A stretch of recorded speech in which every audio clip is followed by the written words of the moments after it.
Just wrapped up a little project on the 81 Silverado. As you can see, I have the wiring harness out of the engine. The reason I did this is I needed to change my starter. And when I went to disconnect the wires, this is what I found.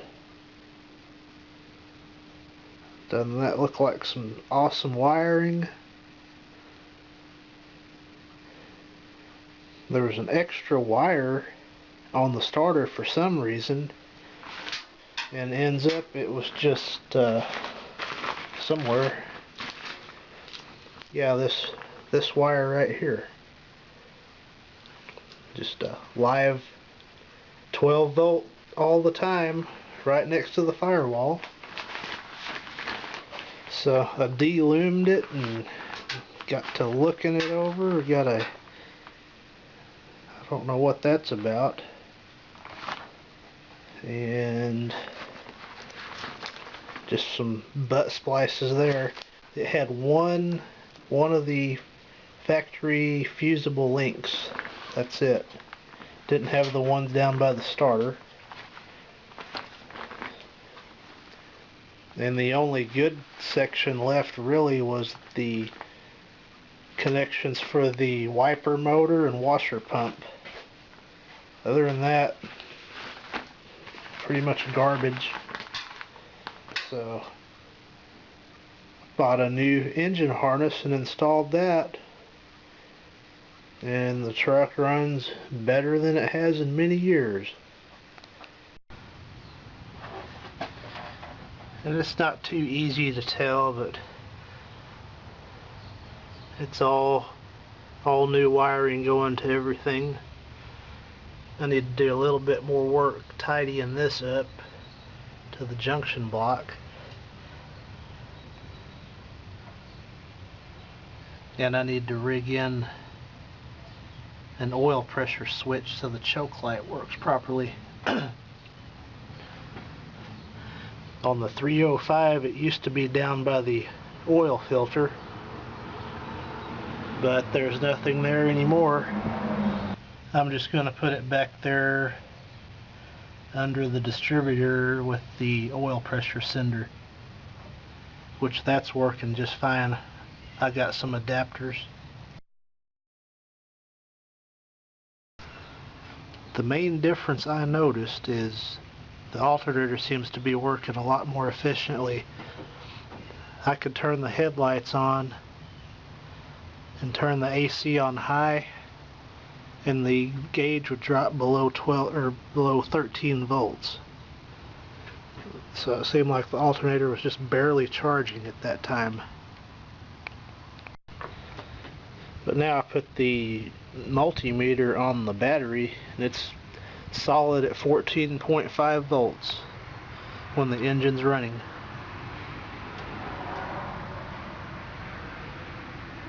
So everything is now wired as it should be.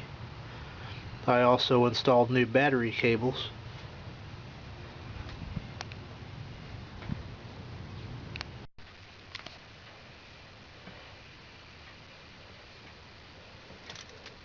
So now, I've already driven this truck today, so it shouldn't require any touching of the gas pedal.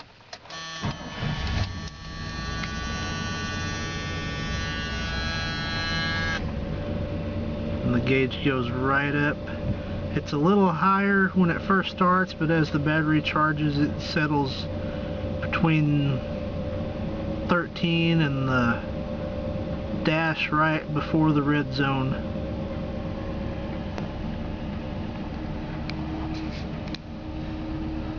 And I can now pull the headlights and turn the AC on full blast. It stays well above 13 volts. And my output of air seems to be quite a bit increased as well.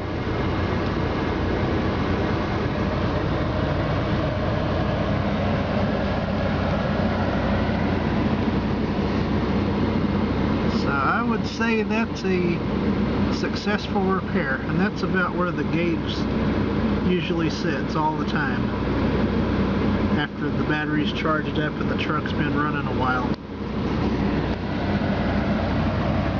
And overall the truck seems to be running quite a bit better.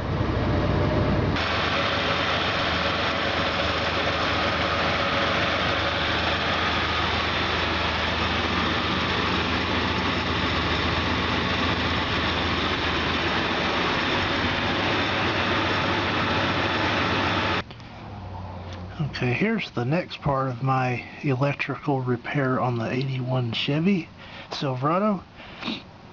This is an old problem that has cropped back up again. I remember this as far back as 1990 when we would be in the truck driving around and all of a sudden the brake light fuse would blow. And it was just an intermittent problem. But I believe now what happened is this was shorting out, this wire here was shorting out on the shift lever just every once in a while, because you'd put a new fuse in, it'd be fine for a while, and it finally got to the point where the right brake light quit working altogether. So this, I was in high school at this point in time, so the repair was, now I didn't do this, but the shop I took it to just spliced it with this, and over the course of 21, 22 years it has worked loose again. So I am going to solder in some wire and put heat shrink tubing on it. And here's the wires I have cut out. I went ahead and disconnected the harness from the firewall so I could work on it a little easier, because it's underneath the brake booster and it's really hard to get to. And I'm going ahead and repairing the left side too, because where that is black on the wire, there's bare wire showing through the insulation, so I cut that one out as well. Just fix them right at the same time before I have trouble with the left side too. And here's my wiring repaired and in double layers of heat shrink tubing, so that should be a pretty decent repair compared to this thing. It wasn't even waterproof. And the wiring is all taped back up.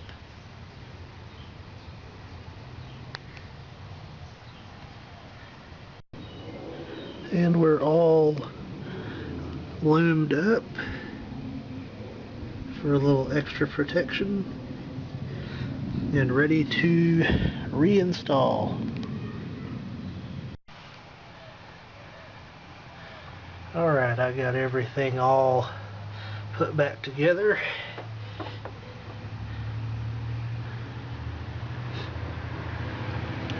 All neatly run and secured.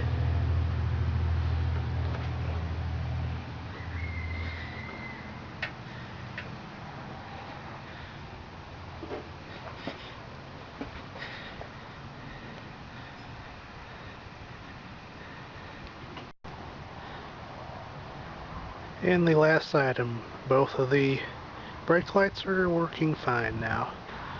After repairing the intermediate harness from the firewall to the tail light harness.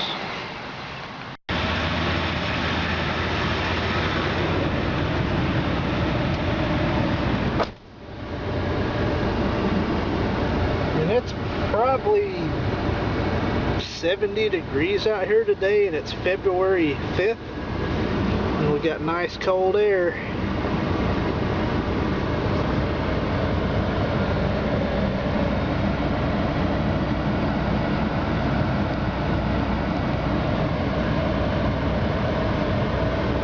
So yeah, that's the update on the old 81 Silverado. Thanks for watching.